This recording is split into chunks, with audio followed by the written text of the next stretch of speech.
They say grief changes the shape of a home. I didn't understand what that meant until Charles died. For 48 years it was always the two of us. He was the one who made the morning coffee too strong and hummed Sinatra while fixing the porch light. I was the one who balanced the checkbook to the penny and made pot roast every Sunday like clockwork. We didn't have a dramatic life. Just quiet routines, little traditions that stitched our days together like a well-worn quilt. When the cancer came, it didn't ask permission. Took him fast, too fast. One day he was cracking jokes at his checkup, the next he was gone. Just like that. After the funeral, the house was too quiet. I caught myself pouring 2 cups of tea. I still set his slippers out by the bed. Old habits die slower than husbands, I suppose. I stayed alone in that house in Vermont for 6 more months. I dusted the baseboards. I cooked meals I couldn't finish.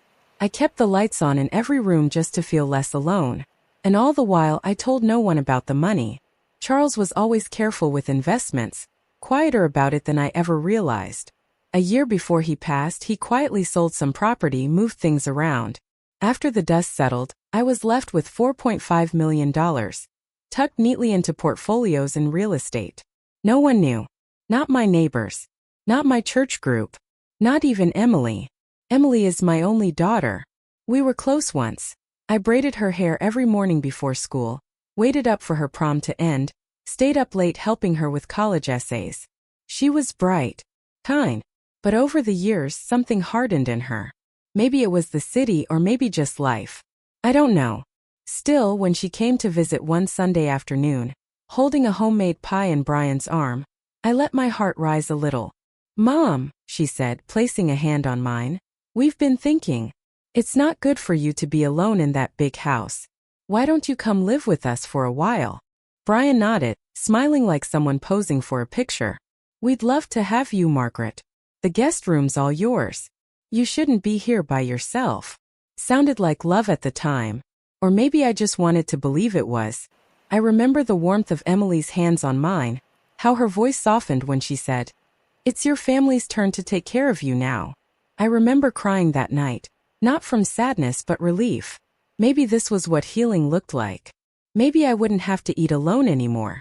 I packed my bags 2 weeks later.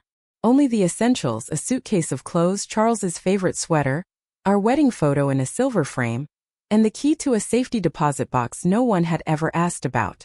I told myself this was a new chapter. What I didn't know was that it was also the beginning of a quiet war. At first, everything felt warm. Almost too warm, like stepping into a house where the thermostat is turned up just a little too high. You notice it, but you don't say anything because maybe it's just you. Maybe you're still adjusting. Emily made me peppermint tea the first morning I woke up in their home. She'd already added honey, just how I liked it, and set it beside a folded napkin and a small saucer of shortbread. There was even a fresh pillow tucked behind my lower back in the kitchen chair. And on the living room shelf, a photo of Charles, the one from our anniversary trip to Bar Harbor, already in a new frame. I remember thinking maybe I raised her right after all. Brian was polite too, in that glossy, distant way of someone performing decency. He held the door open. He said thank you. When I cooked breakfast one morning, he complimented my blueberry muffins. But small things began to shift after a few weeks. Like dust settling in corners you don't see right away. It started with the cabinet. One afternoon I reached for my tea canister, the same one I had used every morning since Charles passed, and it was gone. I eventually found it on the highest shelf, tucked behind a box of protein powder and a bag of quinoa I knew neither of them ever touched. "We're just reorganizing," Emily said with a smile, "trying to make room for healthier stuff." That same week, she asked if I could help out more around the house since they were juggling a lot. Of course I agreed. I wanted to be helpful. I started vacuuming the hallway, folding laundry, even scrubbing their bathroom tiles when I couldn't sleep. Brian stopped thanking me. Emily started leaving notes instead. "Please wash towels on cold. No bleach on the guest sheets. Can you prep dinner by 5 today? We have guests." I followed every instruction. I didn't want to be a burden. I thought maybe this was part of grieving, of adjusting. Maybe it was their way of inviting me in, of letting me belong. But then came the fridge. One morning I tried to get milk for my tea and the door beeped, flashing a red light. "Oh," Emily said, barely looking up from her tablet. We installed a child lock setting. Food tracking stuff. Brian's trying a new diet. I stood there, still holding the mug in my hand. I hadn't asked for permission to open a fridge since 1963. I started keeping crackers in my drawer after that. My favorite armchair disappeared next. Emily said it didn't fit the aesthetic and sold it on Facebook Marketplace. I wasn't told. Just noticed the empty space one day where it used to sit. The photo of Charles vanished too. No explanation. I searched the shelf 3 times. It was just gone. So I said nothing. I dusted the shelf anyway. It was around then that Emily began correcting me. Not privately, but in front of others. Mom, no, we use the espresso machine now, not that drip thing. She always forgets the password to the Wi-Fi, don't mind her. I swear, living with her is like living in a museum exhibit. Everything smells like mothballs. Her friends laughed. I did not. I told myself this was just the transition, that I had lost my husband, and now I was losing pieces of a life that didn't fit in this new version of home. That maybe they were doing their best and I was simply in the way. I held my tongue, folded their clothes, cooked their dinner, smiled through the ache, and each night I would lie in bed staring at the ceiling repeating one thought. This is temporary. It has to be temporary. But deep down, something colder had already started to bloom in the quiet spaces of that house, something I couldn't name yet. Not fear, not anger, just silence. And silence, I was beginning to learn, has a shape of its own. It happened on a Wednesday morning. I remember because I had just finished folding the towels, the ones Emily insisted were only to be washed on cold, and had gone to hang them in the hallway closet. My hands were still damp when I stepped out and heard voices coming from the kitchen. I wasn't trying to eavesdrop. God knows I've never been one to sneak around in my own family's home. But I stopped in my tracks the moment I heard my name. She's draining us like a damn tick, Brian muttered. I'm serious, Em. She sleeps, she eats, and she just floats around like a ghost. This can't keep going. There was a pause. I leaned back against the wall, heart thudding. Then he added, with a little scoff in his voice, we should just get her evaluated. Start the paperwork. You saw how confused she was last week, asking what year it was like a dementia patient. We get a doctor to sign off and boom, conservatorship. We can move her out without the drama. My whole body went still. Conservatorship. Not care. Not help. Control. Ownership. Emily didn't argue. She didn't defend me. She didn't even sigh. She just said quietly, do you really think it'll work? And Brian, the man who smiled at me every morning like nothing was wrong, said, she's tired. Weak. She won't fight. She's halfway there already. That was when something in me snapped. I wasn't confused last week. I hadn't forgotten the year. I'd been awake for 36 hours straight because the sleeping pills they'd slipped into my tea made me restless and sick. But I still scrubbed their bathroom. I still made dinner. I still stayed quiet. Until that moment. I didn't confront them. I didn't cry. I walked back to my room slowly, calmly, towel still in hand, and I sat on the edge of the bed with my spine perfectly straight. And I began to remember. Every sideways comment. Every correction in front of their friends. Every time they'd laughed when I forgot to use their espresso machine. Every drawer that was moved. Every possession that vanished without a word. I was not senile. I was not weak. But if they wanted to treat me like I was invisible, I would let them, and I would watch everything. That night, I opened the bottom drawer of my nightstand and pulled out an old black notebook Charles had given me years ago. I tore out the old pages and started a new one. January 12th, Brian said. She's draining us like a tick. Emily didn't object. Planned to pursue legal evaluation. Each day after that, I wrote everything down word for word. And then I bought a small voice recorder. Nothing fancy. Just enough to slip between the photo frames on the mantel or inside my cardigan pocket when we sat at dinner. I made copies. I labeled the audio files with boring names no one would think to open. Church choir 1991. Recipe notes tuna casserole. And then I called Gregory Langston. Gregory had been Charles's attorney for decades. He helped us buy our first rental property, handled our will. He was the kind of man who knew how to keep quiet until it was time not to. When I told him what was happening, he didn't speak for a long time. Then he said, "Margaret, they're not just trying to take advantage of you. They're trying to erase you." I didn't flinch. "I need to stop them," I said. Not loudly, not with a scene, but permanently. Gregory's voice dropped to a near whisper. "Then we'll need to play this very carefully. And you'll have to let them keep believing you're helpless." I looked across the room at my reflection in the dark window. A small woman in a borrowed robe, clutching a notebook like a weapon. "I think," I said, "that won't be too hard." I started small, subtle. I put salt in the sugar jar one morning, just enough to ruin their coffee. The next day I forgot how to use the dishwasher. Stood there staring at the buttons like I'd never seen them before. I asked Emily the same question twice in 10 minutes. "What time are you getting back tonight, honey?" And she just smiled thinly and said, "See? It's starting." I let her believe that. I let them both believe that. At dinner I mixed up names, called Brian Charles once, then quickly apologized, shaking my head like it was a moment of confusion. I left the fridge door open once, then pretended not to understand the alarm beeping. I wandered into the wrong room and claimed I was looking for the laundry. I even tripped on purpose, slow enough to catch myself but dramatic enough for them to notice. Emily started whispering more. Brian became gentler, but not in a kind way. In a managing way, like I was a vase they were planning to move. Then one evening they brought out the folder. Blue cover. Thick stack. Legal smell.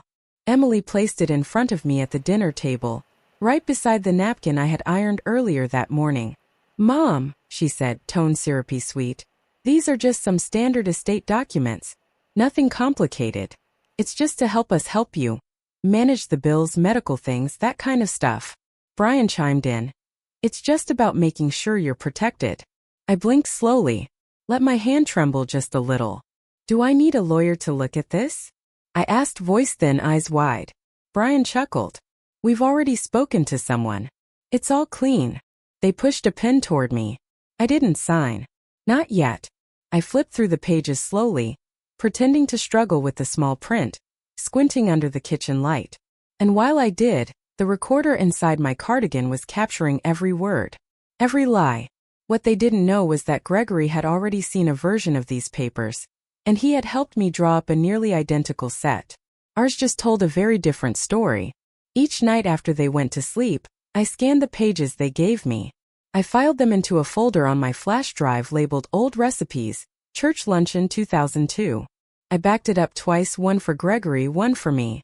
It was around this time Gregory called with the news I'd half expected and half hoped wasn't true. "Margaret," he said, voice flat, "your son-in-law isn't Brian Thompson. His real name is Daniel Carter." I sat down, breath caught in my throat. "He's been married 3 times before. All older women. 2 of them died within a year of the wedding. Official cause? One fell down the stairs. The other cardiac arrest. But both had life insurance policies paid out within 90 days. Almost $500,000 each." I closed my eyes. "He's changed states every couple of years. New names, new licenses, new wives. There's a quiet investigation open in New Jersey, but nothing ever stuck. Too clean. Too calculated. And now he had found my daughter. And she had let him in." "He's done this before," I whispered. Gregory replied. "He's doing it again, but this time he picked the wrong woman." I didn't cry. I didn't panic. I just looked across the room at the signed wedding photo of Emily and Brian on the mantel, the one I dusted every Wednesday, and I thought, you really should have left that armchair alone. It was a Saturday. Sunny. Warm for late spring. Emily had been invited to speak at a community luncheon, hosted by the local Family Services Council. Some event about honoring caregivers, recognizing outstanding contributions from adult children supporting their aging parents. The irony practically hummed in the air. I didn't plan to attend, of course. Not as a guest. I wore a long coat and a wide-brimmed hat, the same one I used to wear to Charles's company picnics back in the 80s. I sat in the back seat of Gregory's sedan, parked across the street from the community center. He was beside me, sipping lukewarm coffee from a paper cup. He didn't speak. He didn't need to. We had already done the work. The reports were filed, not just to the police, but directly to the Attorney General's office and the Federal Bureau of Financial Crimes. We gave them everything: the recordings, the fake paperwork, the forged identity trail, the marriage certificates, the life insurance payouts. Even a sworn affidavit from me, notarized and final, detailing months of calculated abuse. All we had to do now was watch. Inside, the room was bright with folding chairs and plastic tablecloths. A little stage had been set up with a cheap microphone and a banner that read "Celebrating Care" in soft blue cursive. Emily stood at the podium in a cream-colored dress, her voice smooth and cheerful, her hands folded politely. Brian, or rather Daniel, stood off to the side in a navy blazer, smiling like he belonged there. I couldn't hear what she was saying. I didn't need to. Then the doors opened. 2 plainclothes agents entered first. Tall. Purposeful. Behind them, 2 uniformed officers followed. The room stilled. A ripple of confusion, then realization, then panic. One of the agents stepped forward and addressed the stage. "Daniel Carter, you are under arrest for identity fraud, elder abuse, attempted financial coercion, and conspiracy to defraud across state lines." Emily turned white. Brian, no Daniel, froze for half a breath, then started to shake his head, stammering something about a mistake, a misunderstanding. But the officers were already moving. They cuffed him right there on stage in front of the whole town. In front of the women from Emily's yoga class. In front of the church ladies who brought casseroles. In front of the people who once called me brave for moving in with my daughter. Flashbulbs popped. Someone's phone recorded the whole thing. And me? I just watched from across the street. Silent. Unmoving. Invisible, the way they'd wanted me to be. For one fleeting second, Daniel's eyes swept the crowd and landed on me. His expression cracked. I didn't flinch. Didn't blink. Just met his stare the way he used to meet mine at the breakfast table. Cold, unreadable, waiting for me to forget something again. He looked away first. Emily stood frozen, clutching a folder to her chest like it might shield her from the shame. She didn't look for me. She didn't have to.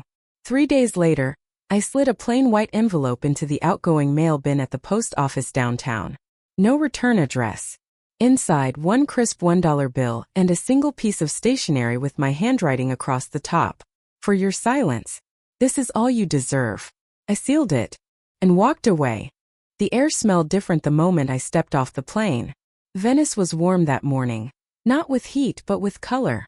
The light spilled across the water like honey, soft and golden, gliding along the canal with a kind of grace I hadn't felt in years. I kept my coat on. Not because I was cold, but because it still held the scent of home, or at least what used to be home. The water taxi bobbed gently as it carried me past narrow alleyways and weathered stone buildings. I remembered Charles once saying, "When we're too old to matter, we'll run away to Italy and live like emperors in disguise." He said it with a wink, like a secret between lovers. I whispered to the breeze, "We made it, Charles." The inn was small, tucked just off the Rialto Bridge, with ivy curling up its brick walls and shutters that creaked with age. My room had white sheets, arched windows, and a tiny iron balcony just wide enough for a chair and a glass of wine. That first evening I sat there as the sky turned from tangerine to lavender, a pen in my hand, and my old leather journal on my lap. No one asked me what time dinner was. No one reminded me to fold towels. No one corrected how I said espresso. For the first time in 50 years, I wasn't a mother, a wife, a housekeeper, or a burden. I was just a woman, sitting still, breathing. Some mornings I buy sunflowers at the open-air market and place them on the windowsill. Some evenings I drink red wine and write in my journal until the candle burns down to wax. I cook only when I feel like it. I speak only when I choose to. And no one has asked me to sign a single thing. Last night I wrote a single sentence across the page in ink that bled a little at the edges. I used to be the invisible woman in my own house. Now I am the mistress of my own life. And this time I didn't write it to be remembered. I wrote it because it's true.